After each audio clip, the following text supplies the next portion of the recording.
Bueno, buenos días a todos. Queremos primero pues agradecerles la presencia.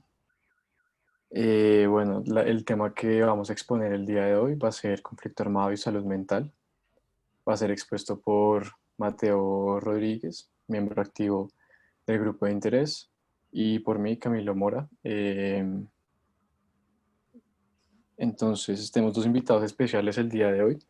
El primero es el doctor Milton Murillo, médico psiquiatra, especialista en formación psicoanalítica, docente de pregrado de la Universidad del Rosario y miembro del grupo de estudio de ciencias del comportamiento de la Universidad del Rosario. También la doctora Silvia María Lagarcha, psicóloga con doctorado en el consumo de drogas y vínculo social, maestría en adicción, disfrute y vínculo social y profesora principal de la Universidad del Rosario. No sé si alguien quiera decir algo más.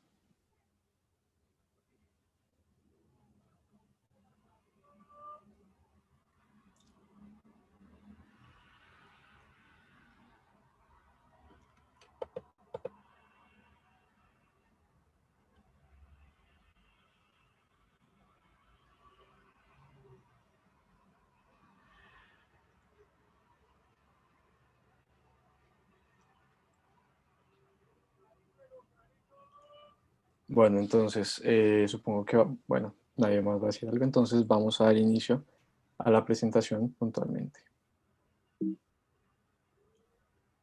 Entonces tenemos pues aquí una un breve índice. Vamos a hacer una pequeña introducción con un poco de contexto histórico sobre cómo se ha desarrollado el conflicto armado. Luego hablaremos de las modalidades de violencia y cómo esto afecta a las víctimas de forma individual. Y por último, pues ya un recuento epidemiológico junto con...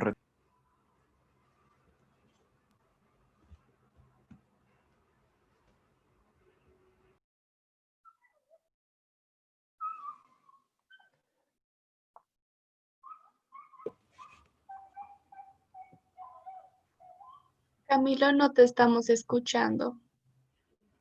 ¿No me escuchan? Ya, ahora sí, nos quedamos en el índice. Va, qué pena. ¿Hasta qué parte del índice o alcanzaron a escucharlo todo?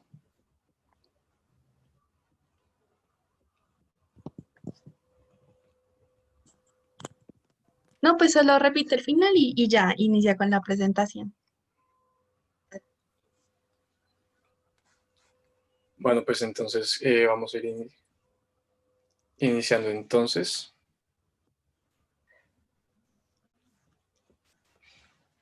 Bueno, ya para darle inicio formal entonces, antes de hablar de del contexto puntualmente, nos gustaría primero que alguien leyera este testimonio que hemos traído de una de las víctimas. No sé si alguien me quiera colaborar con ese.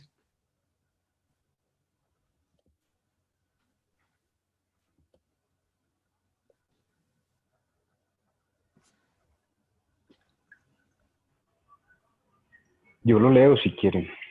Por favor, adelante, doctor. Yo sentía como si me hubieran quitado algo, más muerta que viva. Yo sentía dolor, pero no del cuerpo, sino de otra clase.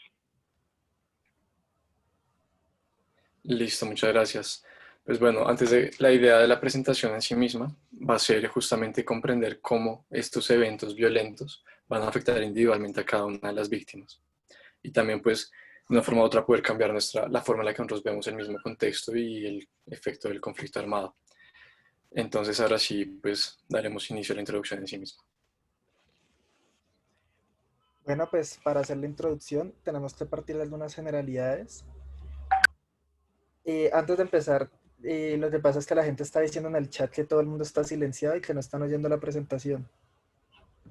Entonces, de pronto solucionar eso primero.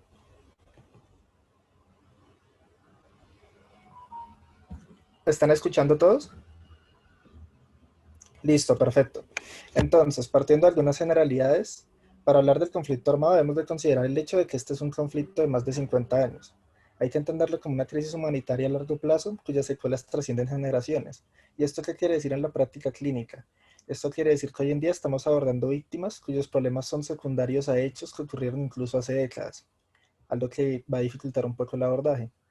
Por otro lado, sus efectos psicosociales van a ir más allá de la guerra en sí y son resultado de la falta de presencia del Estado, de la carencia de recursos y de la poca disponibilidad tanto de servicios como de personal de salud capacitado, algo que les iremos desarrollando a lo largo de la charla, y es como abordar el conflicto de una manera muy integral.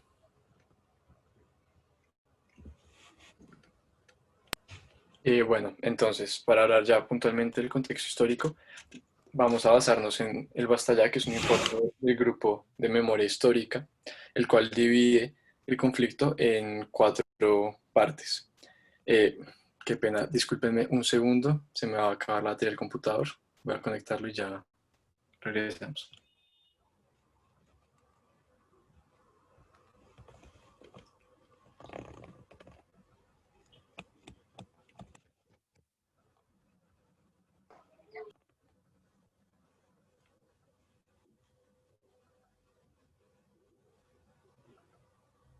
Qué pena con todos ustedes, listo. Entonces, como les comentaba, nos basamos en este informe para realizar este contexto histórico. Entonces, el primer periodo ellos lo plantean desde el 58 al 82, hablando de la transición de una violencia bipartidista a una violencia subversiva. Entonces, aquí tenemos justamente la creación de las guerrillas, movimientos campesinos que surgen también a partir de las inequidades sociales de la época y de fallidas reformas estructurales sobre la tenencia de la tierra. Aquí también vamos a ver que eventos como la muerte de Gaitán generaron la radicalización de los movimientos agrarios y de las guerrillas en sí mismo. Adicional a esto, vamos a tener el segundo periodo, que va del 82 al 96, llamado Proyección Política, Expansión y Crecimiento de las Guerrillas. Las cosas más importantes de este periodo es la creación de grupos paramilitares y que el narcotráfico va a empezar a permear toda la sociedad a nivel global. Esto claramente también va a influir la economía y política nacional. Asimismo, también va a permear a los actores armados. Luego tenemos el periodo que va del 96 al 2005, que llaman recrudecimiento del conflicto, en el cual vamos a tener una expansión simultánea tanto de las guerrillas como de los grupos paramilitares y se da una radicalización política de la opinión pública hacia una solución militar. Lo que quiere decir es que desde las altas esferas se empieza a presionar a la población para cambiar la opinión de la misma y que se empieza a tomar una perspectiva de que la solución al conflicto efectivamente es aumentar una ofensiva militar. Secundario a esto, se da el último, digamos que periodo histórico que ellos plantean, es del 2005 al 2012, y llamado reacomodo del conflicto, en el cual se da una ofensiva militar estatal máxima. Esto quiere decir que es el momento en el que el Estado arremete con mayor fuerza a los grupos al margen de la ley, específicamente a la guerrilla, pero cabe hacer la salvedad de que si bien debilita y reduce los números de la misma, no va a doblegar como tal a los grupos armados. Asimismo, se intenta una negociación política con los grupos paramilitares, pero esta falla, dando lugar a un rearme y volatilidad de los grupos sostenido en el narcotráfico. Digamos que aquí lo más importante que queremos que comprendan, aparte de cómo se fue desarrollando de una forma muy breve el conflicto, es cómo progresivamente fue aumentando los niveles y actores de violencia. Entonces tenemos primero la formación de las guerrillas, seguida por los paramilitares, luego cómo el narcotráfico empieza a influir en el conflicto en sí mismo, y luego cómo incluso el Estado se vuelve un actor de esta fuerza bélica. Habiendo visto este contexto histórico, podemos ver cómo no existe una única definición del conflicto armado, esto debido a la multitud de agentes, ideologías e intereses detrás del mismo.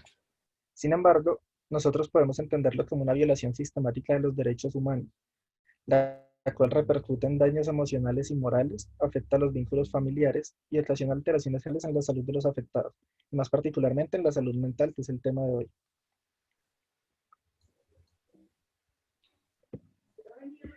Con esto claro, tenemos que recalcar que el conflicto también se transforma. Hoy en día podemos ver cómo este se encuentra enquistado en la periferia del país, donde prácticamente no existe una presencia del Estado. Más concretamente en Cauca, diversas zonas principalmente rurales de Antioquia, Valle, Caquetá y Nariño. También podemos ver cómo existen nuevos agentes en el mismo, como lo son las disidencias de las FARC, entendiendo estas como todos aquellos grupos que o rechazaron el proceso de paz o lo abandonaron para regresar a la lucha armada, y los nuevos grupos paramilitares que surgieron de la ruptura de las AUC, y el ELN, que es considerado el último bastión de los viejos grupos armados, con el cual ha sido muy complejo establecer una negociación hasta el momento.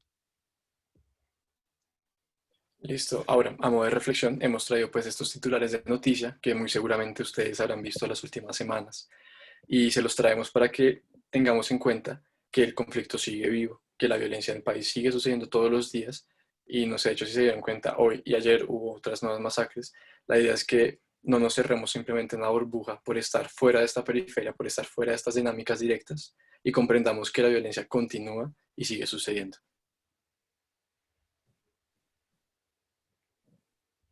Para abordar las consecuencias del conflicto, hay que partir de que el daño emocional va a ser particular para cada víctima, que es algo que vamos a ir rescatando con el concepto de heterogeneidad a lo largo de la charla.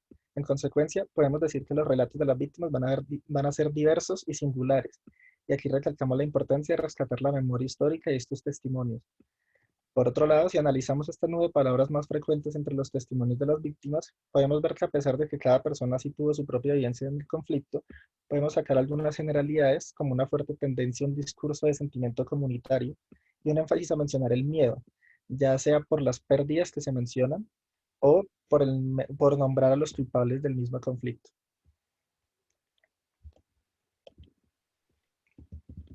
Bueno, ahora vamos a entonces entrar en materia puntualmente y hablar de las modalidades y tipos de violencia que afectan a las víctimas.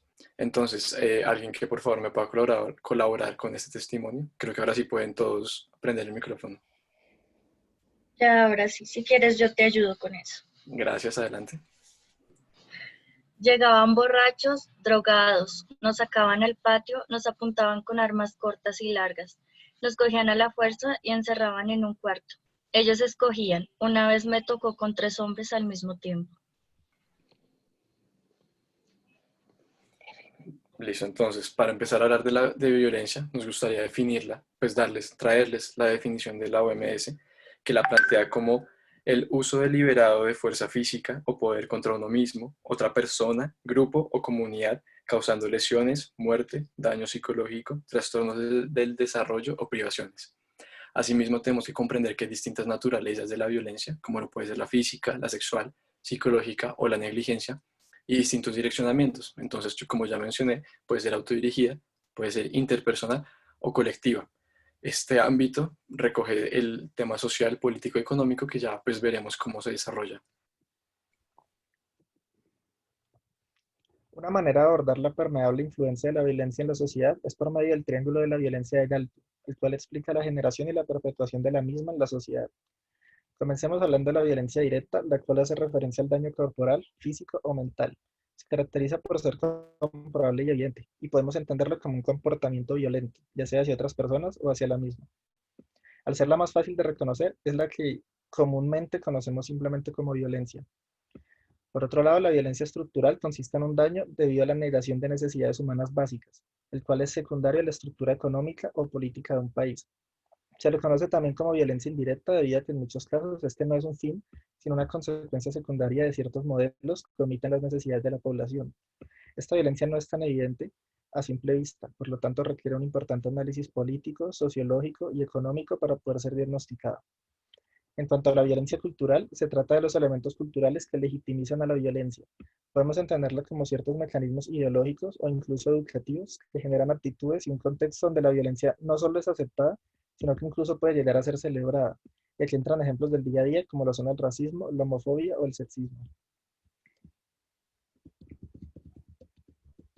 Con esto en mente, es importante hablar un poco de algunos perfiles de víctimas que se deben tener en cuenta. Entonces, si alguien me colabora con este testimonio, por favor.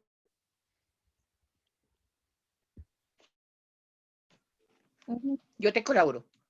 Y más triste aún que los asesinan tan vilmente y los dejan tirados allá como si fueran quién sabe qué. Eso lo enferma a uno. Es algo que todos los días le taladra a uno la mente. En diversos estudios que se han realizado a nivel mundial, se han resaltado 4 perfiles importantes de víctimas con los cuales nos gustaría comenzar esta manera integral de abordar el conflicto armado. ¿Esto por qué? porque estos perfiles van a precisar un abordaje especializado y multidisciplinar debido a la multitud de factores sociales, culturales, psicológicos y biológicos que los rodean. Los iremos desarrollando con la charla. Son las víctimas de la pobreza, del desplazamiento forzado, los pacientes psiquiátricos previos cuyas patologías se ven agravadas por las situaciones que han vivido y quienes abusan de sustancias. A esto hay que sumarle algo que les hemos venido recalcando, y es que las investigaciones en común resaltan el rol de la violencia en todas sus modalidades como el principal agravante, tanto de estos pacientes como todos, por lo que debemos tenerla siempre presente.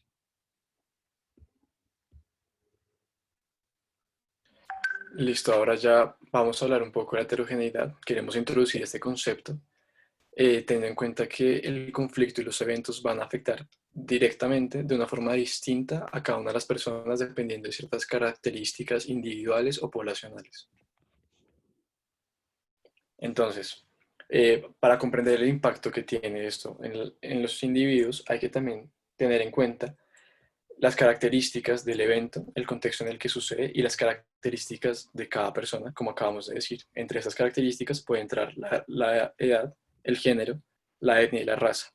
Además, hay que tener en cuenta el rol y la presencia estatal en estas situaciones, ya que esto va a generar que la víctima pueda, antes, durante y después del evento, superarlo o continuar mejor, teniendo en cuenta que las herramientas, como el acceso a la salud y demás, van a ser por medio justamente de esta presencia estatal. De esta forma, el tipo de apoyo que brinda el Estado, así como las acciones u omisiones, pueden tener una influencia directa. Ya habiéndoles hablado tanto de algunos perfiles de víctimas que es importante siempre tener en cuenta, así como del concepto de heterogeneidad, es importante comentar su relación con la efectividad de las intervenciones que vayamos a realizar con las víctimas. En diversos estudios, el más reciente este de 2019, podemos ver cómo la mejor evidencia disponible en la actualidad resalta la importancia de un enfoque tanto comunitario como heterogéneo, de ahí la importancia de resaltarlo. También sugiere que, más que reducir en encasillar a las víctimas del conflicto armado dentro de un trastorno, se haga un abordaje integral, para lo cual se recomienda la terapia de aceptación y compromiso como la que mejores resultados ha tenido a largo plazo, principalmente en las intervenciones de comunidad para promover la salud mental y la equidad social en situaciones de crisis humanitarias. Y se recomienda un trabajo integrado con los líderes comunitarios para que las intervenciones perduren en la comunidad. Vamos a ver a lo largo de esta charla cómo iremos desarrollando e integrando todos estos conceptos.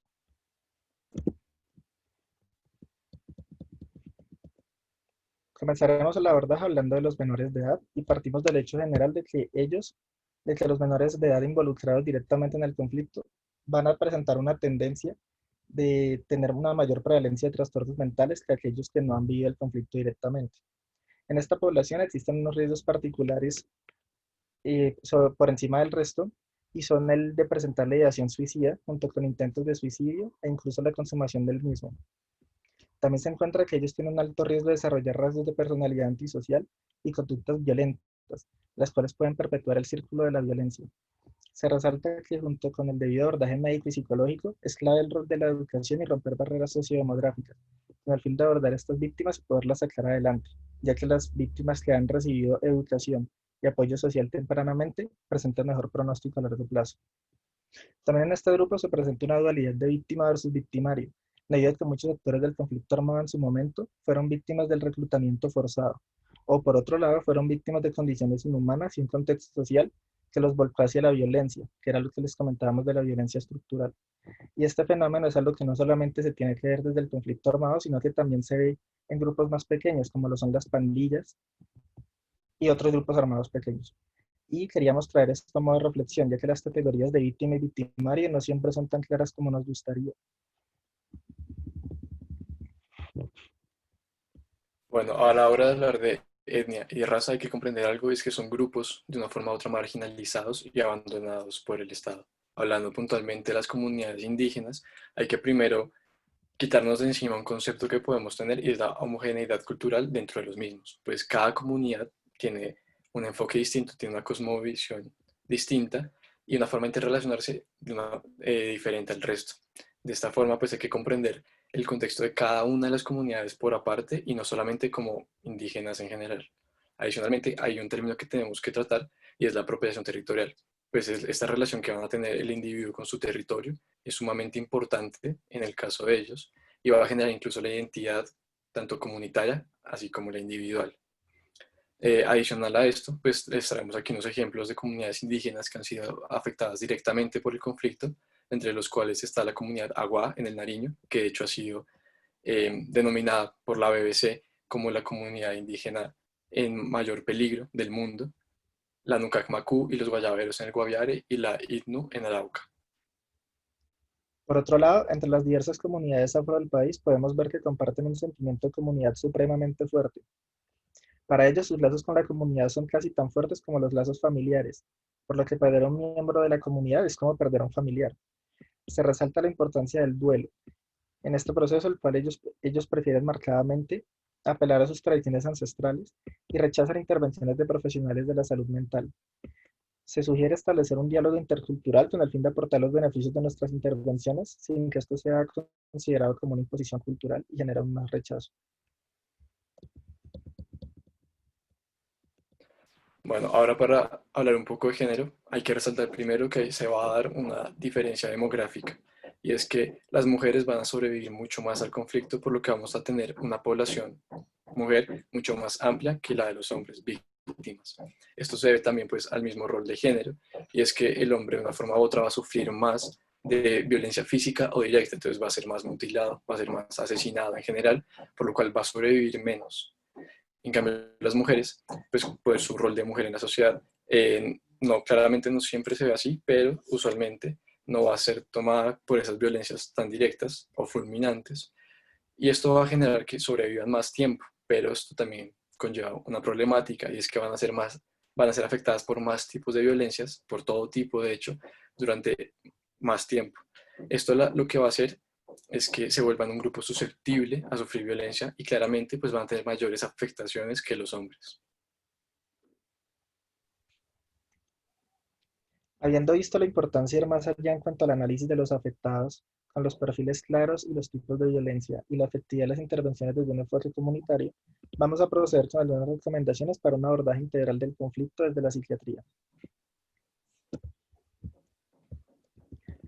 Partiendo de la mayor revisión de la literatura sobre la contribución de la psiquiatría a este tema del conflicto armado y la salud mental, la Sociedad Colombiana de Psiquiatría hace unas recomendaciones puntuales sobre el mismo. Y se tocan dos puntos muy importantes aquí resaltados en negrilla que vamos a profundizar un poco. Lo primero que recomiendan es mantener una postura crítica ante algunos paradigmas psiquiátricos. Esto debido a que se pueden ignorar ciertas condiciones sociales y políticas puntuales de nuestro país que no son tomadas en cuenta por otros países donde se realizan las investigaciones. Por otro lado, recomiendan el modelo biopsicosocial debido a que este es el que permite un abordaje más integral del paciente. Y finalmente recomiendan explícitamente un abordaje de la salud mental desde la salud pública, y ellos hacen énfasis en un concepto que es el de resiliencia ante las condiciones adversas. Y ya vamos a ir desarrollando qué significa esto. Profundizando brevemente en este concepto del modelo biopsicosocial, podemos ver que este relaciona diversos factores que influyen en la salud de las personas. Integra factores tanto biológicos como la genética o la edad, psicológicos como las creencias y expectativas, y sociológicos como las dinámicas interpersonales y el apoyo social. Para poder hablar de salud mental basada en la evidencia, se deben evitar los reduccionismos simplistas hacia cualquiera de las tres esferas. Y este es muy común que, dependiendo de la literatura que uno revisa o los autores que uno lea, se presentan interpretaciones asimétricas que no alcanzan a explicar en su totalidad el proceso de salud o enfermedad, ya sea por reduccionismos biológicos, reduccionismos psicológicos o reduccionismos sociológicos, según quien sea el que lo lea. En contraste a esto, se favorece un modelo integrador que tenga en cuenta las relaciones interdisciplinares. En cuanto a la resiliencia, es un concepto que hoy en día es muy popular, pero que es necesario conocer su origen e importancia. Es la capacidad que tienen las personas para hacer frente a experiencias difíciles o traumáticas y tener un desarrollo exitoso a pesar de haber presentado circunstancias adversas. La resiliencia no es algo gratuito, sino que surge del temperamento de la persona, la personalidad y de un concepto que en psicología se conoce como el locus de control interno, el cual consiste en que la persona se percibe a sí misma como el agente causal de los acontecimientos de su propia vida, aún por encima de que presente circunstancias adversas. Se ha encontrado que este locus se relaciona con alta resiliencia y buenos resultados en psicoterapia, mientras que el locus de control externo, en el que la persona se ve como una víctima de sus circunstancias, se asocia a peores pronósticos, dependencia emocional y una dificultad para el abordaje psicológico. Ahora, uno de los estudios, por ejemplo, revela que el 32% de una población afectada por la violencia tenía un nivel alto de resiliencia. Entonces estamos hablando que solamente un tercio de la población iba a poder, digamos que sucumbir a estos hechos de una forma correcta y sana. Adicional a ello, hay que hablar de las estrategias de afrontamiento que pueden estar relacionadas a esta resiliencia. Y las más comunes suelen ser, primero, el no hacer nada y esperar que se solucione todo por sí solo. Segundo, el tornarse al consumo de sustancias, sobre todo el alcohol, lo cual, de hecho, va a dar lugar o va a ser más propensa a la persona a desarrollar conductas violentas. Y por último, está el tornarse de la religión o espiritualidad, que al contrario del alcohol va a tener un efecto contrario, y es que va a ser un factor protector para el desarrollo de conductas violentas. Esto hay que tenerlo en cuenta para lo que vamos a hablar un poco más adelante. Ahora vamos a ver un fenómeno puntual conocido como el desplazamiento forzado. Así que por favor, alguien me colabora con el testimonio.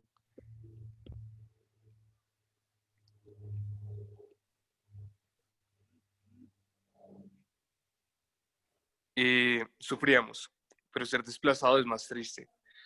Nunca nos vimos abusados de nadie, teníamos a nuestros animalitos, de eso vivíamos, pero luego llegaban las quincenas y me tocaba pedir. Eso sí me partía el alma.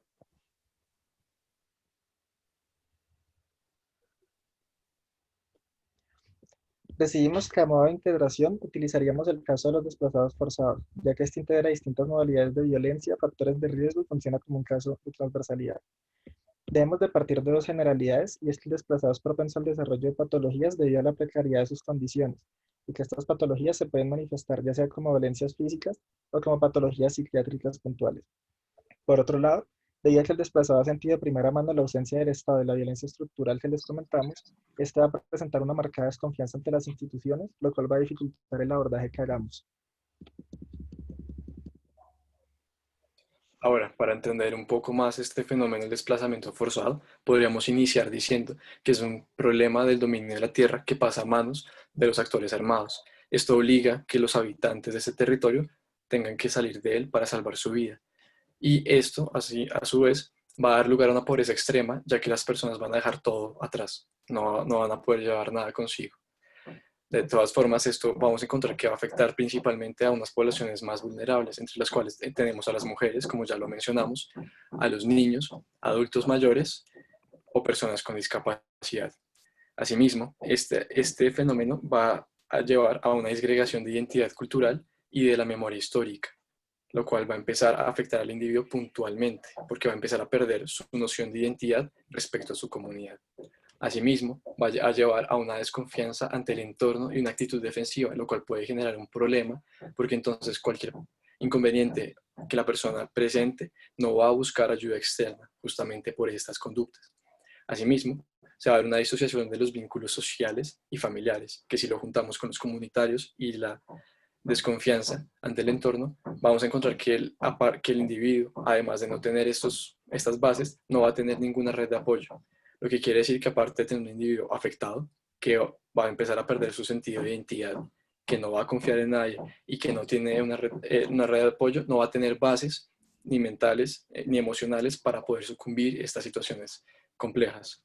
Adicional a ello tenemos el problema con la apropiación territorial, y es que, como dijimos, hay comunidades en los que su identidad, tanto individual como cultural, está basada en esta relación con el ambiente, con el territorio. Entonces, esto va a generar un problema, porque entonces, de nuevo, el individuo va a tener más problemas para lograr identificarse. Y por último, la celebración del duelo y festividades, como ya mencionamos, muchas veces va a ser negada por los actores armados. Esto se ha demostrado que va a generar un círculo entre activación e inhibición emocional y mental, que va a ejercer una presión externa e interna mayor, y que asimismo puede llegar a las psicopatologías que vamos a hablar más adelante. En este caso, puntualmente, el trastorno afectivo bipolar. Ahora, para hablar un poco del género y del desplazamiento, primero, pues, me gustaría mostrarles unos datos, y es la relación entre hombre y mujer. Por ejemplo, de la depresión leve tenemos una relación 1 a 1. Por otra parte, la depresión moderada, vamos a encontrar que ya se empiezan a diferenciar un poco. Los hombres van a cubrir el 60% y las mujeres el 40%. Por otra parte, la depresión mayor va a haber una relación 2 a 1 de hombre a mujer. Eso es curioso porque, de hecho, a nivel nacional, en todo el país, la prevalencia es que las mujeres tengan o sufren más de depresión moderada y mayor que los hombres. Entonces aquí ya empezamos a ver cómo en el caso de los desplazados esta distribución puede verse alterada. Entonces esto lo podríamos pues, encontrar debido a que, como ya dijimos, las mujeres son una población con una vulnerabilidad especial. Y esto, junto con la resiliencia, que vamos a encontrar que ese 32% del que hablábamos antes está más distribuido en mujeres que en hombres, asimismo como el rol social que ellas tienen, como el centro de su familia, como el centro de cohesión, va a terminar haciendo que ellas salgan a la luz como lideresas, como factores de cambio, como actoras y construcción de la nueva memoria histórica. Estas situaciones, al parecer, tienen un efecto de contención de las psicopatologías emergentes o del empeoramiento de las nuevas, es decir, que la mujer en su estado de vulnerabilidad especial y con su rol social va a ser capaz de contener estos trastornos mentales que, en comillas, en teoría, deberían estar sucediendo. Por otra parte, con los hombres es el contrario. Como ya vimos, van a tener mayor prevalencia de la depresión mayor y el trastorno afectivo bipolar que van a padecer va a ser más comúnmente el tipo 1. Esto, como sabemos, va a estar más inclinado hacia la manía. Y si juntamos esta manía con los mecanismos de afrontamiento, que en el caso de los hombres es más común el del abuso de sustancias como el alcohol, nos va a dar una combinación para que el individuo genere una conducta violenta. Y esto nos va a dar un problema porque en el caso de los desplazados, esta conducta puede llegar a revictimizar tanto a su familia como a su comunidad. Entonces, aparte de que ya han sufrido unos eventos traumáticos, el rol del hombre, si no es controlado de una forma correcta, puede llegar a volver a abrir esas heridas y a recordar esos eventos. Ahora, por último, para comprender un último concepto, está el tema de la estigmatización de las víctimas. Y esto, básicamente, nos va a hablar de que el conflicto va a generar una situación específica, en este caso el desplazamiento. Pero entonces no se acaba el evento ahí. Este se va a perpetuar. ¿De qué forma? Por un lado, va a estar la revictimización, al no poder acceder a los servicios en salud, al que su perpetrador tenga una impunidad, a la no verdad y a la no reparación que va a tener la víctima. Por otra parte, al moverse, también puede llegar a ser afectado por sus características individuales, ya que está entrando en un territorio y cultura muy distinta a la propia. Entonces, la etnia, la raza, el género, la orientación sexual e incluso la religión van a ser factores para que este nuevo territorio empiece a excluirlos. Todo esto en conjunto va a empezar a afectar el bienestar de la persona e incluso va a llegar a que se genere un autoestigma de él hacia su propia persona. Y estas presiones tanto externas como internas, si tenemos en cuenta todos los mecanismos que ya hemos hablado y cómo la persona se queda sin red de apoyo, sin una identidad clara, pues va a aumentar la presión y por ende va a llevar al desarrollo de un trastorno mental.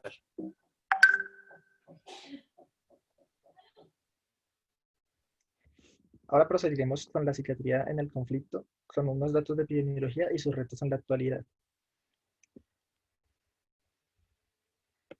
Entonces, es curioso encontrarse que aunque el conflicto ha tenido un desarrollo de más de 50 años, vamos a encontrar pocos estudios nacionales, es decir, globales, que junten toda la población que ha sido afectada por el conflicto.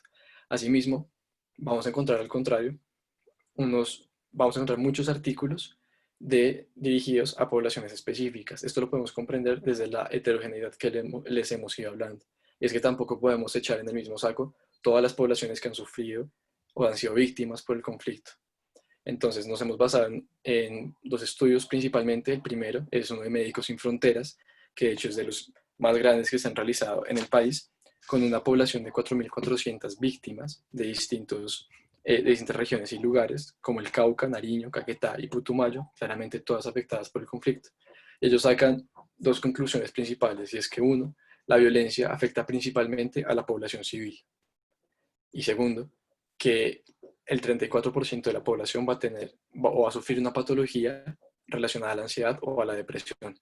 Por otra parte, encontramos un estudio de la Universidad de los Andes que maneja una población un poco más pequeña, como estábamos hablando, de 200 víctimas del territorio de Montes de María, que como sabemos ha sido un territorio fuertemente afectado por la violencia, en el cual encontraron que el 90% de la población tenía síntomas de depresión y asimismo que las patologías más comunes eran la ansiedad, depresión y el trastorno de estrés postraumático.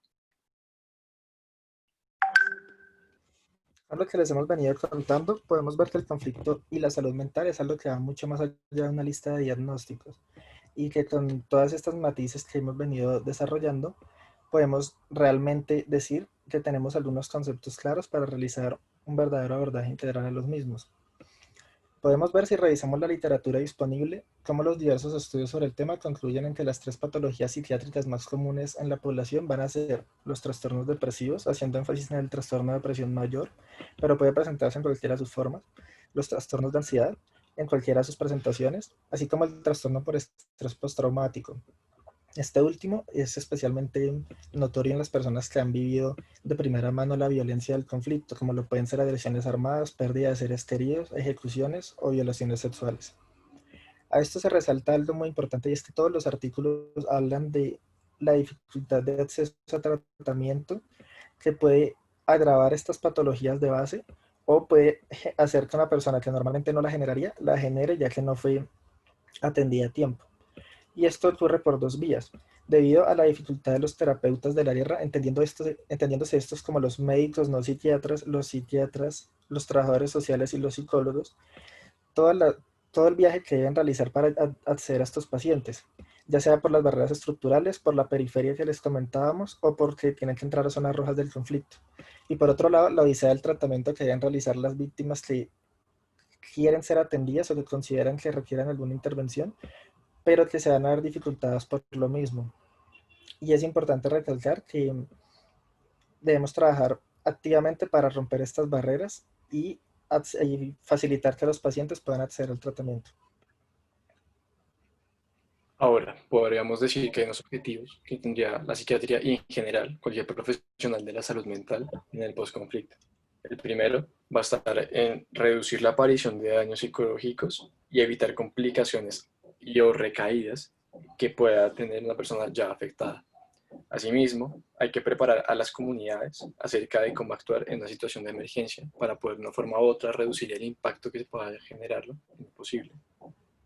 Además, hay que identificar ciertos grupos que están de mayor riesgo psicosocial para poder dirigir acciones específicas junto a ellos. Y es muy importante porque no son acciones para ellos a partir de nosotros, sino que hay que construirlas de la mano con la misma comunidad. Y por otra, la educación de la población en general sobre la situación particular que viven las víctimas, sobre todo haciendo énfasis en la memoria histórica. Pues como ya hablábamos, hay un problema de estigmatización y de rechazo hacia las víctimas, así como una falta de empatía. En cuanto a los retos que presenta la psiquiatría para el apoyo a las víctimas, podemos ver que el principal es la implementación de las leyes. Si uno revisa la literatura, puede ver que sí, se han realizado legislación en temas de salud mental y conflicto armado, pero la dificultad no radica en esto, sino que radica en implementar leyes en partes del país en las que no hay presencia del Estado. También tenemos la implementación de un enfoque comunitario, debido a que si bien este es el más recomendado para estas intervenciones, no se encuentra realmente fortalecido en Colombia. Por lo tanto, implementarlo va a ser complejo, ya que no se tienen los recursos necesarios en muchos casos. Por otro lado, el número de psiquiatras capacitados para atender el conflicto es reducido, y además se presenta el hecho de que muchos de ellos quieren acceder a estos pacientes, pero no tienen las garantías económicas o de seguridad necesarias para realmente involucrarse en el conflicto. Y por lo tanto nosotros debemos ofrecer estas garantías para que realmente ellos puedan acceder a estos pacientes. Podemos sintetizar estos retos en la dificultad de asegurar un tratamiento a la población vulnerable. En cuanto a estas conclusiones puntuales, nosotros partimos de que se requieren estudios adicionales para conocer a profundidad las consecuencias en salud mental del conflicto armado. Estos estudios requieren un abordaje tanto cuantitativo para poder conocer realmente la situación a nivel nacional y no solo local de la salud mental del conflicto armado, como cualitativo con el fin de dar visibilidad y voz a las víctimas y rescatar la memoria histórica. Consideramos que la psiquiatría colombiana debe orientar su enfoque hacia la comunidad, con un énfasis en la interdisciplinariedad con la APS y los líderes y lideresas locales. De esta forma, las intervenciones que realicemos realmente van a perdurar en estas comunidades y no se quedarán simplemente como un intento de acceder a ellas.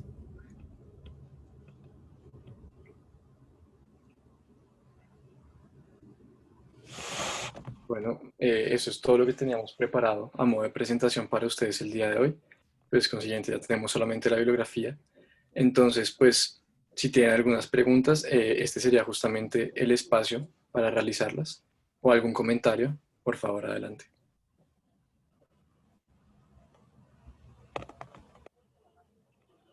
Sí, muy buenas tardes. Buenas tardes. Buenas Sí, tardes. buenas, ¿cómo está? Habla con José Vicente Morán. Sería interesante que se pudiese colocar allí una implementación de las guías MHGAP, que lo hace la Organización Panamericana de la Salud, la Organización Mundial de la Salud, teniendo en cuenta de que Colombia no es el único país que tiene esas brechas de atención en salud mental.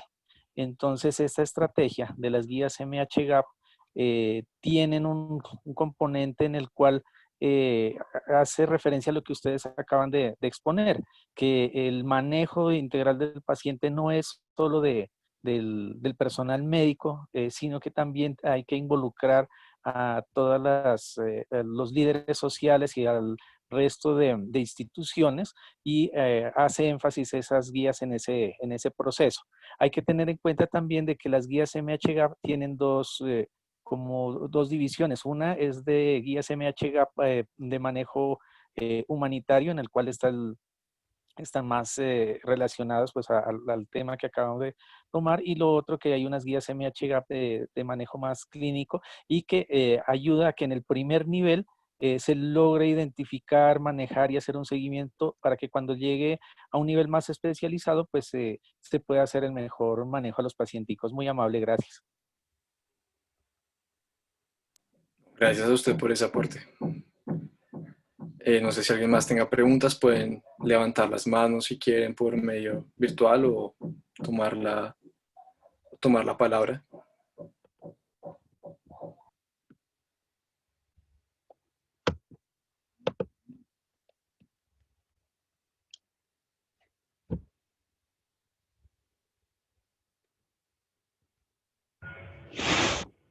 Bueno, yo primero que, antes de empezar, pues, quiero nuevamente agradecerles por esas actividades a todo el grupo de interés.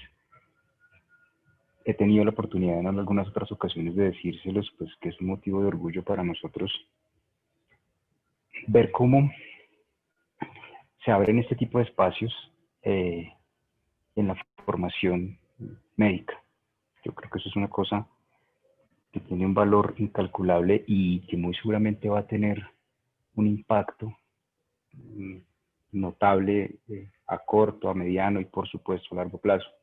Entonces nuevamente les reitero a todos ustedes la felicitación por el desarrollo de esta actividad. Yo creo que es un momento oportuno y a la vez triste para esta charla, ¿no? Oportuno porque, como muy bien lo dijeron ustedes, pues la violencia en el país desafortunadamente no ha terminado. Yo creo que estamos, por el contrario, y aquí viene la parte triste, pasando por un recrudecimiento de la violencia. Las masacres que se han registrado en los últimos meses en el país, pues lo que nos muestran es que todo el abandono de la situación del conflicto armado, pues lo que va a hacer es que nos va a prolongar, ¿no? Todas estas manifestaciones que ustedes muy bien han puesto en la presentación del día de hoy. Entonces yo sí creo que en las ciencias de la salud tenemos que seguir abriendo espacios a este tipo de cosas.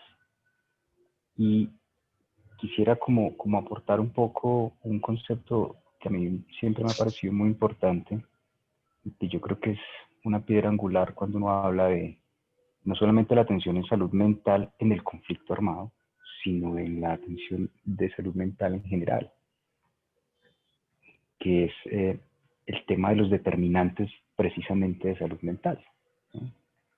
Yo siempre he dicho que para hablar de salud mental, o para que nosotros nos sentemos desde la academia y desde la comodidad de nuestras casas a hablar de salud mental y a tratar de llevarlas a los territorios donde están las víctimas, pues primero tenemos que saber hasta qué punto están satisfechas las necesidades básicas, que también lo mencionaron ustedes en una parte de la charla. Porque con hambre no se puede hablar de salud mental. Con frío y sin techo no se puede hablar de salud mental. Si yo estoy pensando en qué voy a hacer para que me traten esta enfermedad que tengo, porque sencillamente el sistema de salud no me cubre, o no tengo cómo ir al médico, no tengo cómo llevar a mis hijos al médico, o no tengo cómo llevar a mis hijos o acceder yo mismo a una educación básica con unos mínimos de calidad, no podemos hablar de salud mental. Estaríamos simplemente sembrando en el desierto, porque son instintos de conservación que al no estar satisfechos, pues nos van a cerrar de una manera desafortunada todos estos discursos, ¿no? Y esto hay que tenerlo muy en cuenta. Ese era como un poco el aporte que quería hacer. Muchas gracias. Muchas gracias, doctor Murillo. Muchas gracias, doctor. Bueno, primero, qué pena, una pequeña pausa en el tema para los integrantes del grupo de interés. Para los integrantes del grupo de interés, la palabra para la asistencia es heterogeneidad. Ahora, continuando, no sé si nuestra otra doctora, quiera decir algo antes de empezar con las preguntas que nos están empezando a llegar ya por el chat. Buenas. Entonces, yo quería intervenir, no sé si al hablar de tutora hablan de la invitada al grupo de interés. Sí, doctora. Listo, perfecto.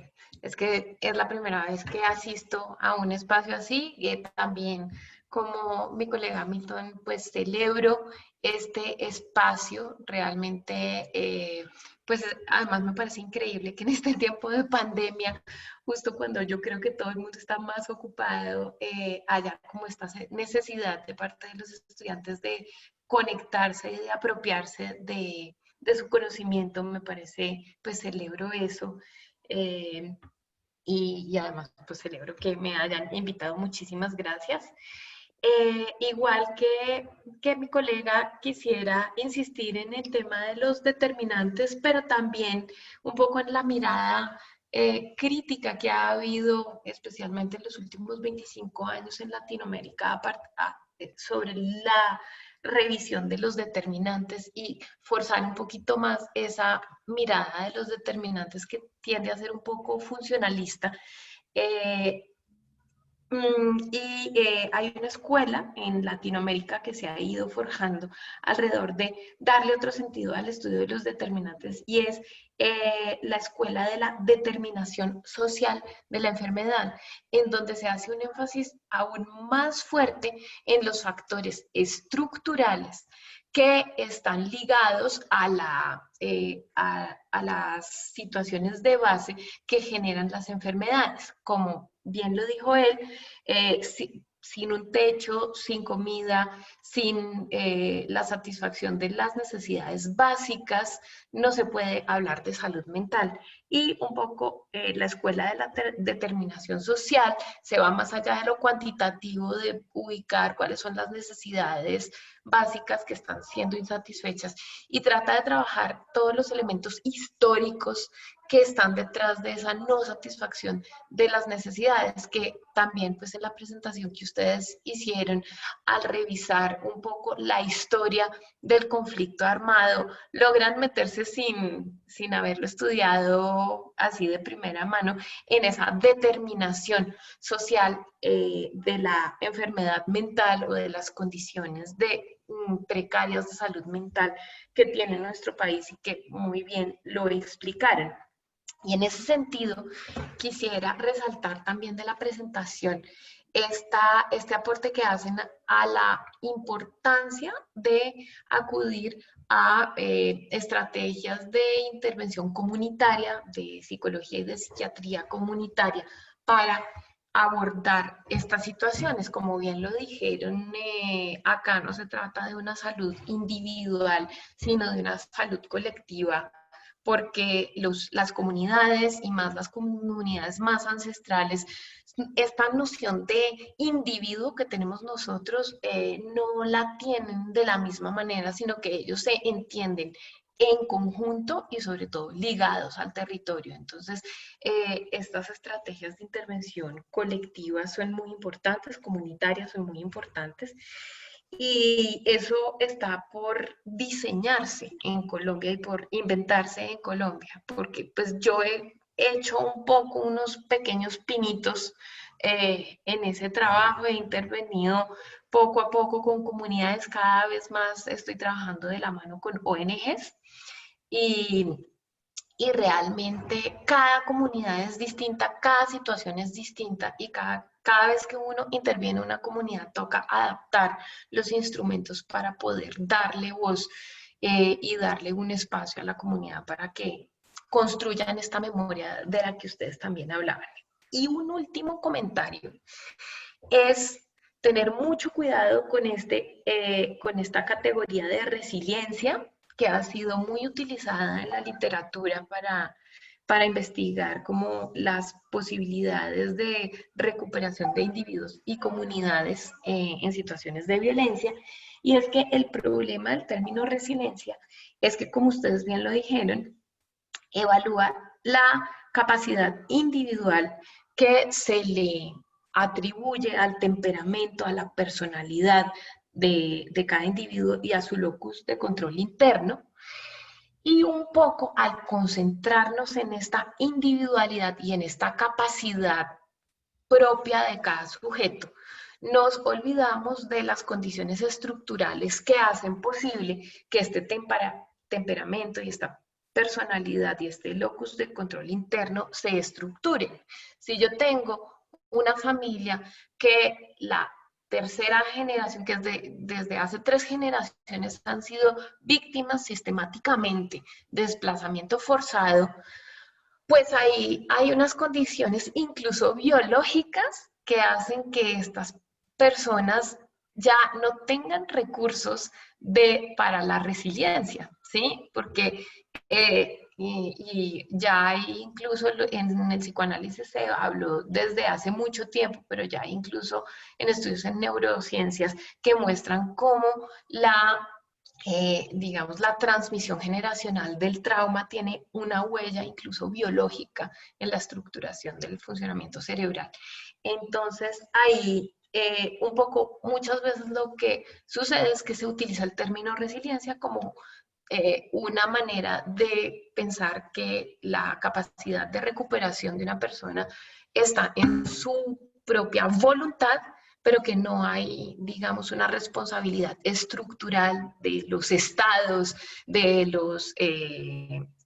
las instancias educativas, de las organizaciones de la salud, que den las condiciones adecuadas para que esas personas o esa persona individualmente tenga capacidad de resiliencia. Eso no es una cuestión de voluntad individual, sino que es también una capacidad que se adquiere por las condiciones económicas, sociales, incluso orgánicas en las que cada individuo nace. Entonces quería como resaltar esas cosas de la presentación, que además me parece muy bien lograda, y enfatizar en esos pequeños puntos que valdría la pena profundizar, no sé, pues en este espacio.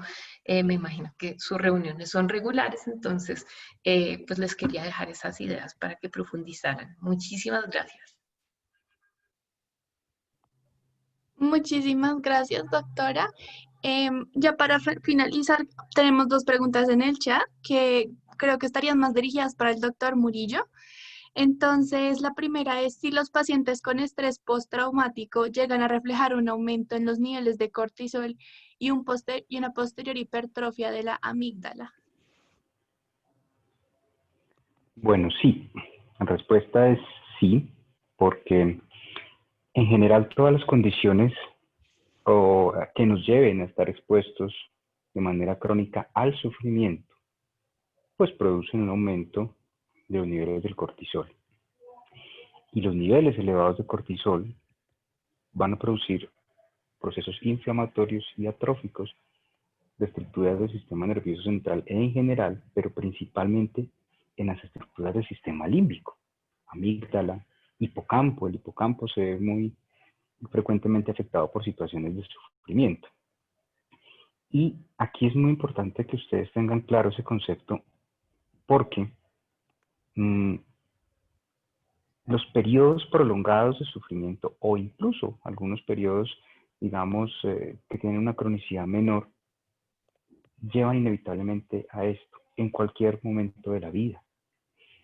Y cuando nosotros nos devolvemos, por ejemplo, a lo que ustedes mencionaban, que los niños son un grupo etario, una población que tiene una vulnerabilidad particular en fenómenos como el desplazamiento forzado y en general en el conflicto armado, pues entendemos que esta es una situación que cobra una importancia enorme.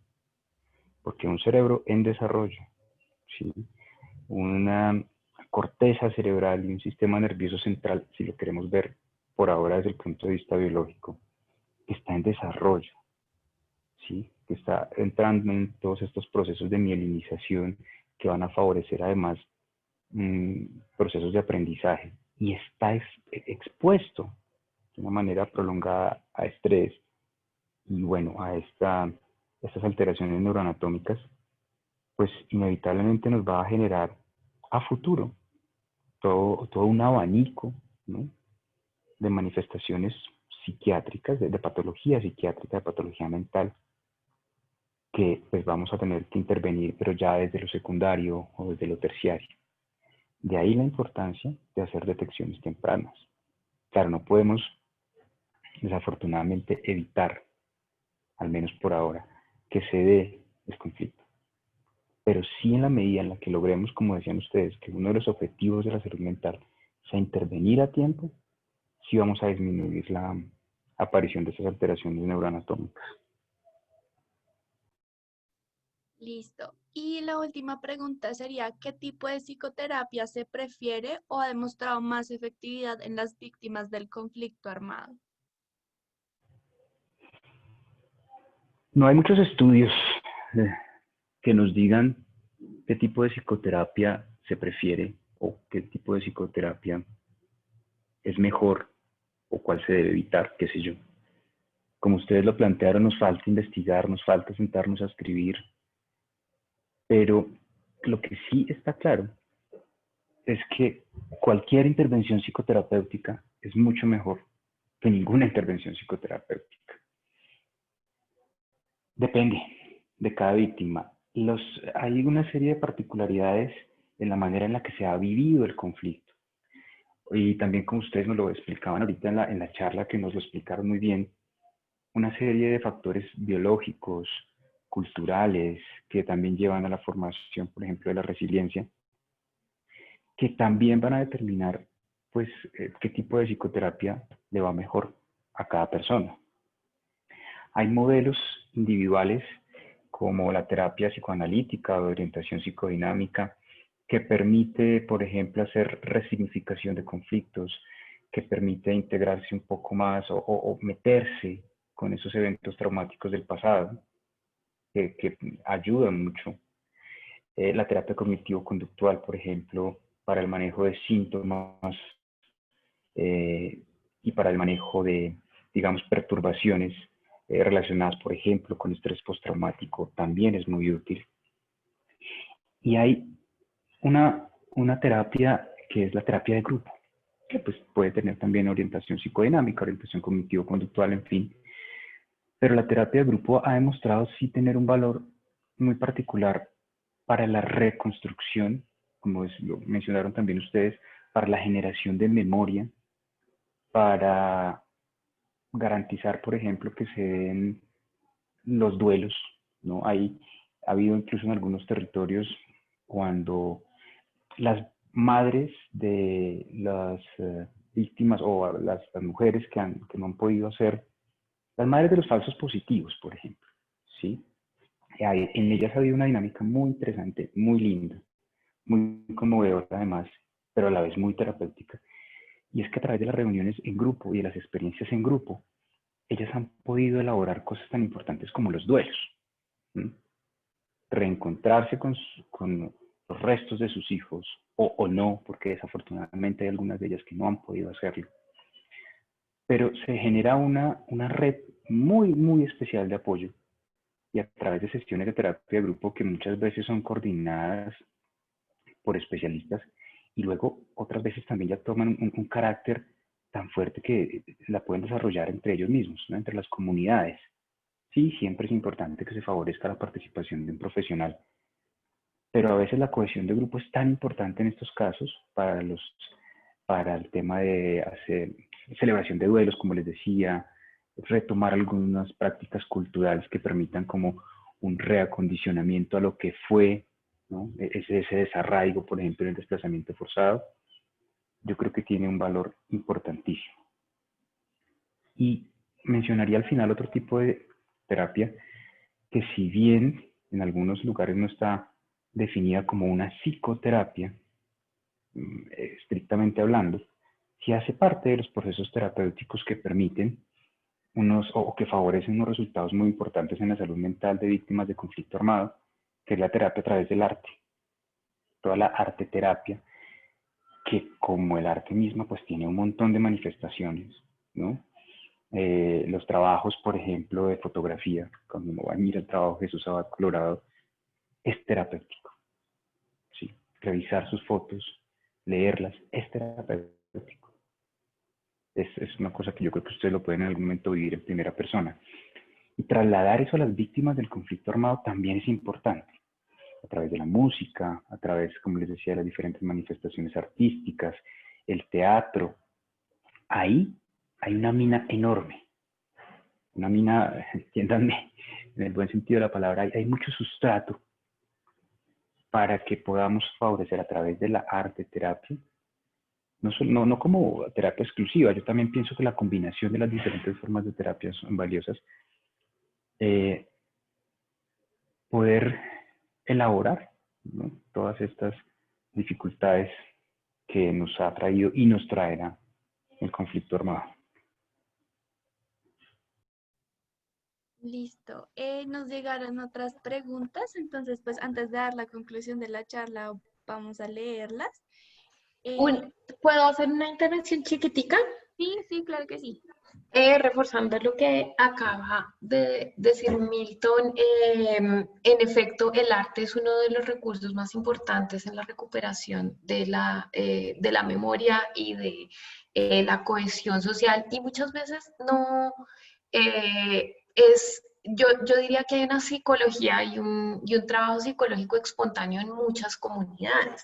En las tejedoras de Mapuján, que es uno de los ejemplos más extraordinarios de recuperación de memoria histórica y de resiliencia, pues es un arte que ya estaba adentro de la comunidad y que fue un proceso de recuperación de ese arte como una herramienta de poner en imágenes pues las violencias que habían sufrido estas personas. Entonces, muchas veces simplemente se dan espontáneamente, y hay veces hay un acompañamiento que llega a reforzar estos procesos.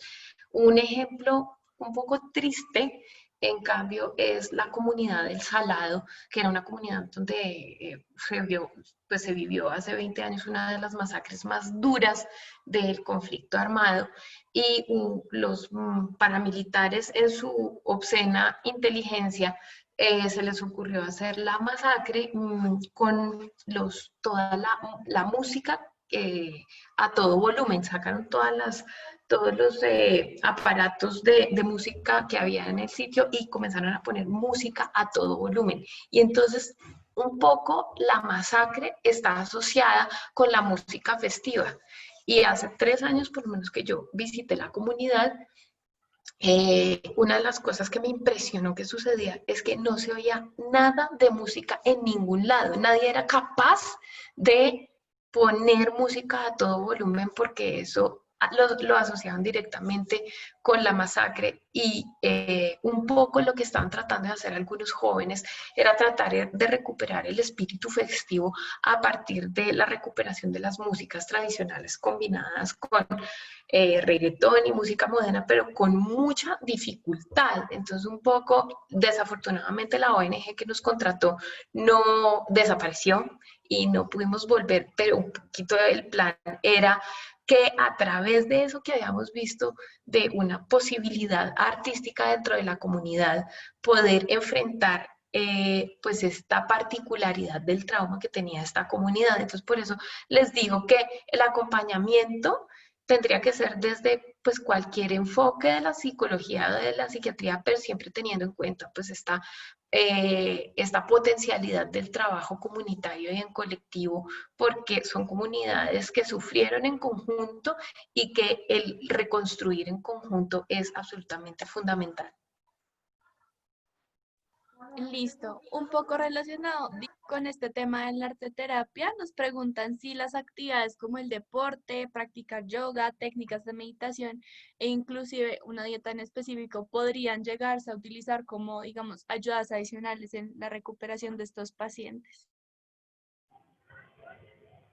Todas las ayudas son válidas. Lo que es importante, por ejemplo, a la hora del deporte, de la alimentación, de ciertas formas de meditación o aproximaciones a medicina no occidental, es preguntarle a las personas, ¿no? A nosotros los médicos nos pasa mucho, en especial con la prescripción de dieta y ejercicio, que solemos hacer prescripciones como las llamamos de cajón, ¿no? Y nos olvidamos pues de algo que es absolutamente determinante a la hora de que una dieta funcione, de que la actividad física tenga sus efectos médicos esperados, y es el gusto. Cada cuanto, y espero ya que están aquí ustedes colegas en formación, pues lo vayan introyectando un poquito y lo vayan aplicando con sus pacientes. Cuando nosotros prescribimos un cambio en la alimentación, actividad física, muy pocas veces le preguntamos a los pacientes a usted qué le gusta. Haga actividad física 40 minutos, 5 veces por semana, porque eso le cuida el corazón. Pero no le preguntamos, por ejemplo, ¿y a usted qué ejercicio le gusta? ¿A usted le gusta correr? No, a mí no me gusta correr, entonces no corra. Hagamos otra cosa. Cuénteme usted qué le gusta.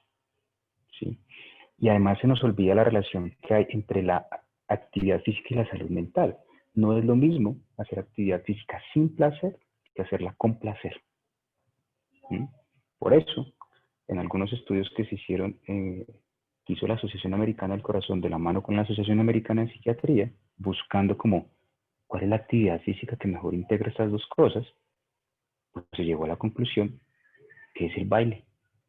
Bailemos, por ejemplo. Ahora, si nosotros vamos a llevar estas intervenciones a las víctimas del conflicto armado, también tenemos que individualizarlas. Hay un montón de diferencias culturales, ¿sí? Lo que yo considero para mí como una alimentación sana, más allá de que la biología y la nutrición me lo soporte, no puede ser lo mismo que para una comunidad que esté alejada. A veces yo no, estoy seguro que tenemos muy centralizadas ciertas cosas, ¿no?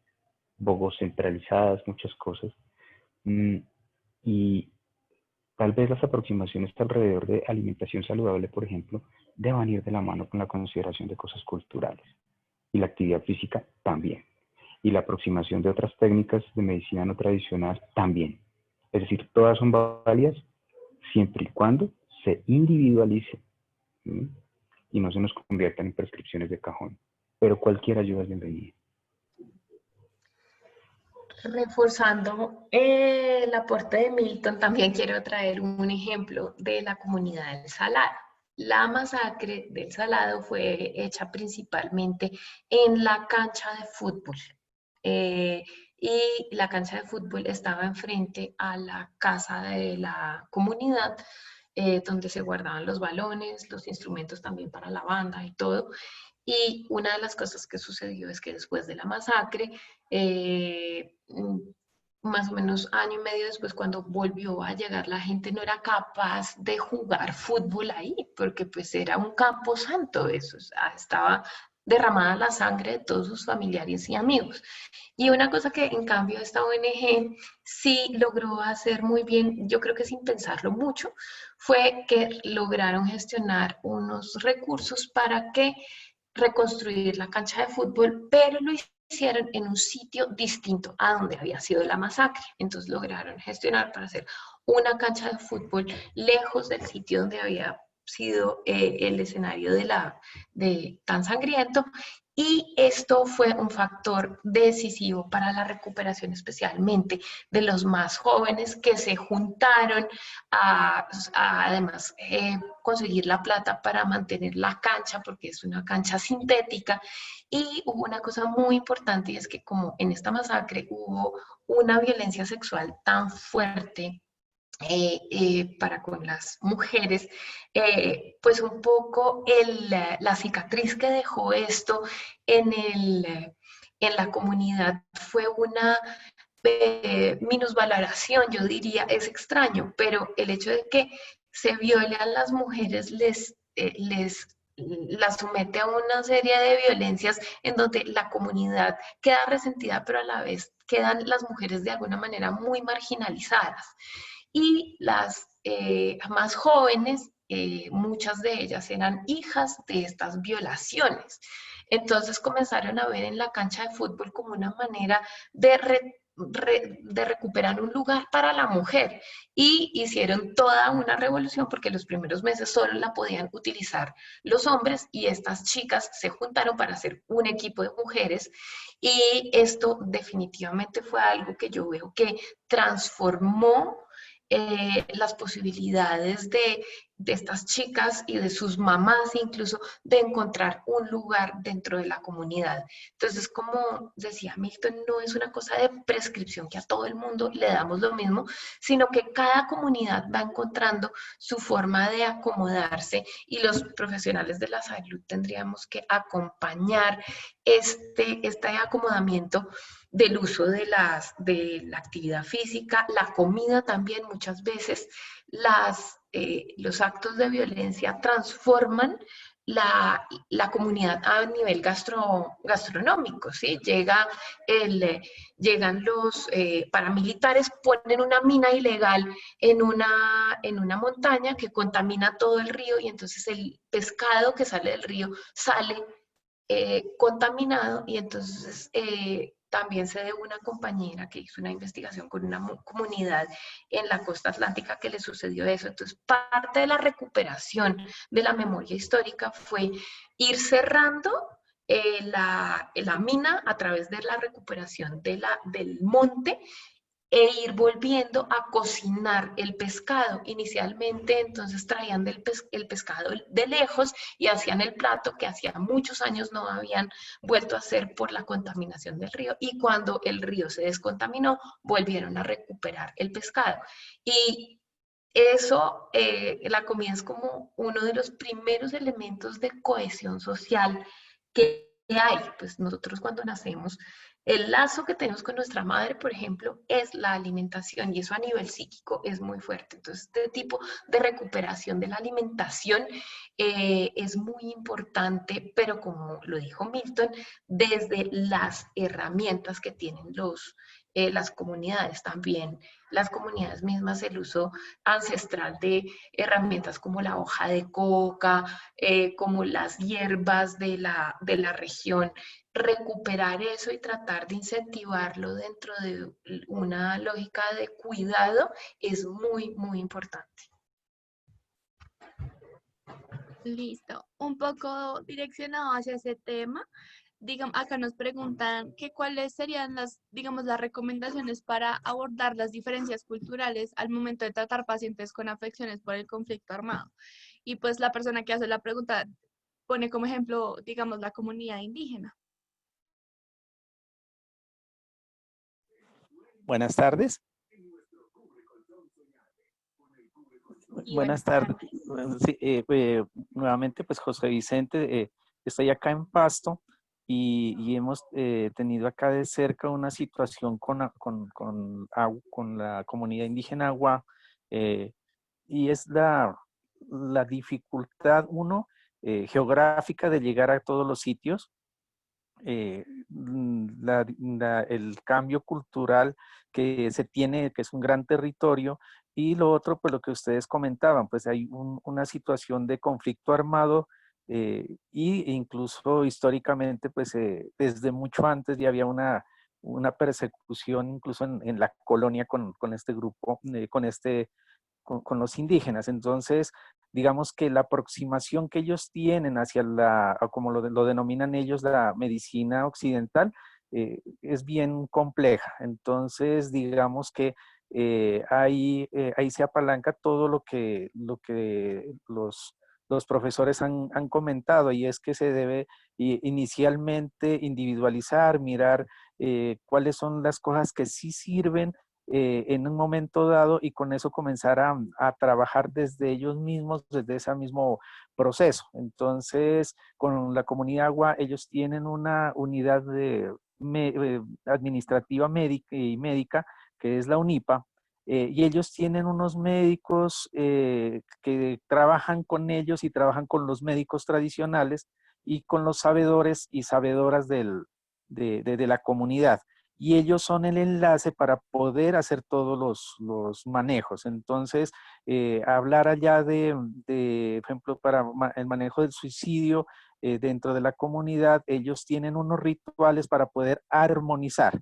Entonces, hay que entender esos rituales que ellos tienen para poderlo comprender y no cerrarse en que, bueno, por decir algo, tiene una enfermedad cualquiera, darle el tratamiento farmacológico y se acabó. No, hay que hablar con la comunidad, con los médicos tradicionales, que hagan sus rituales, su armonización, y allí se hace el apoyo. Incluso en este momento, junto con la Organización Panamericana de la Salud, se está tratando de ver cómo se pueden hacer unos protocolos en salud mental, pero que sean y se puedan apropiar dentro de la comunidad. Entonces, mirar qué plantas medicinales utilizan, qué ritos utilizan, y qué son las formas en las cuales ellos pueden solucionar sus propias situaciones en salud mediante sus propios ritos, y de allí cómo se puede hacer un apoyo de ser necesario, pues de la parte farmacológica, pero entendiendo toda esa cosmovisión que ellos tienen al respecto. Gracias. Listo, muchísimas gracias pues por su aporte y su participación. Ya nos quedaría como última pregunta y para concluir la reunión. En cuanto a la identidad, la desestructuración o difusión de la misma que se da en los ámbitos de violencia sistémica, ¿cómo a partir de las intervenciones comunitarias se puede promover la estructuración de esa identidad en las siguientes generaciones?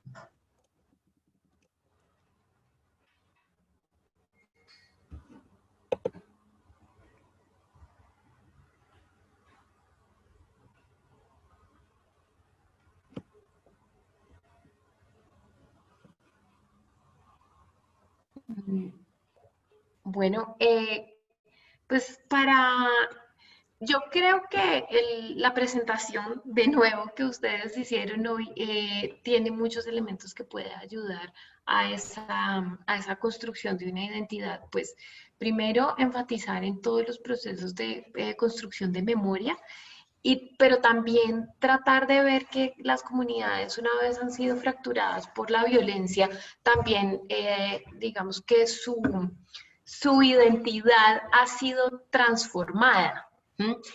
Hoy en día también, un poco pensando en la intervención, por ejemplo, con comunidades indígenas, ya es muy difícil encontrar una comunidad indígena que no esté permeada por el pensamiento occidental.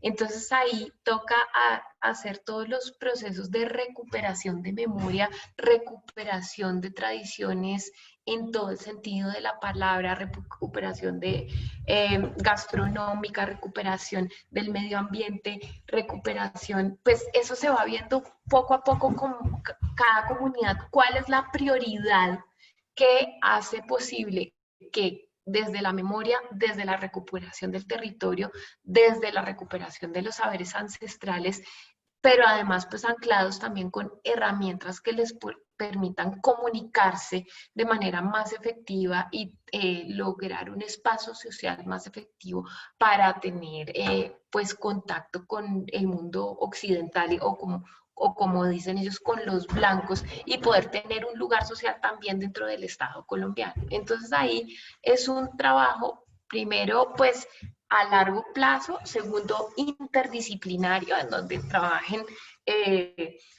científicos de la salud, pero también científicos sociales, incluso recuperando el tema del uso del arte. Yo creo que cada vez más necesitamos el apoyo de artistas que estén acompañando a las comunidades en recuperar su música, sus labores de tejido e incluso pues hacerlas visibles por fuera para que logren encontrar un lugar social dentro del Estado colombiano que, como lo mostraron en su presentación, es un Estado que da poco espacio para el reconocimiento de la diversidad y de aquellos que son distintos, como las comunidades afro, las comunidades indígenas, las comunidades mestizas, el lugar de la mujer. Entonces, eso sería como a grandes rasgos. Obviamente es una pregunta que se puede hacer casi una tesis doctoral sobre ella.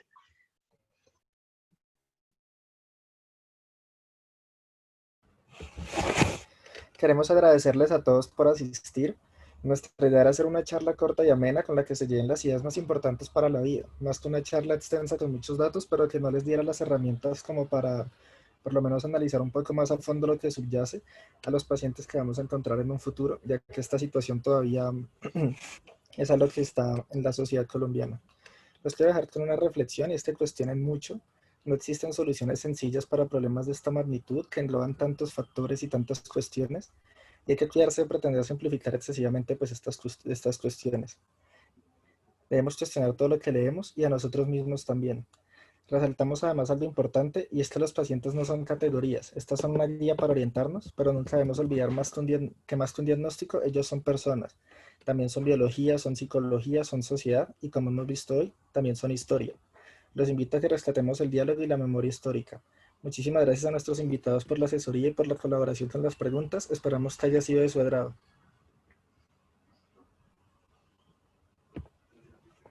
Gracias por este espacio. Qué pena tomarme la palabra, pero realmente me conmueve que haya docentes con esa sensibilidad humana y de ese manejo integral, integrado que requieren nuestras comunidades y sobre todo sembrar esa semilla en estos colegas en formación que como bien lo decía el profe, pues aunque estén centralizados, aunque estén en Bogotá, sean capaces de mirar hacia la provincia y ver también con una visión científica, pero integrada y en un ámbito biopsicosocial todo este proceso.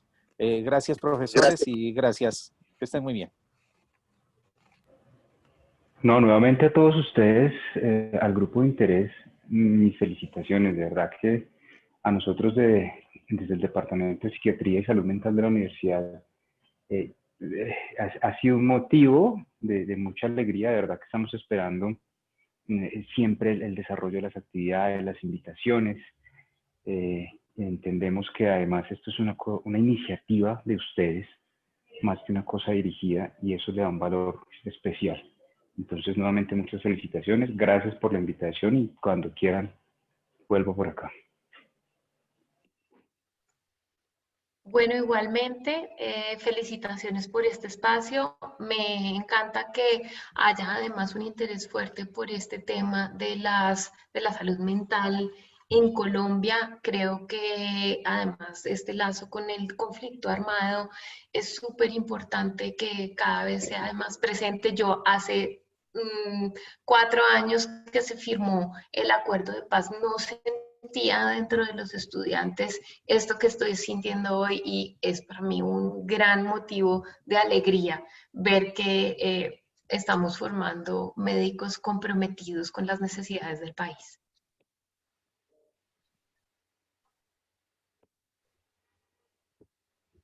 Listo, muchísimas gracias a todos y hasta luego.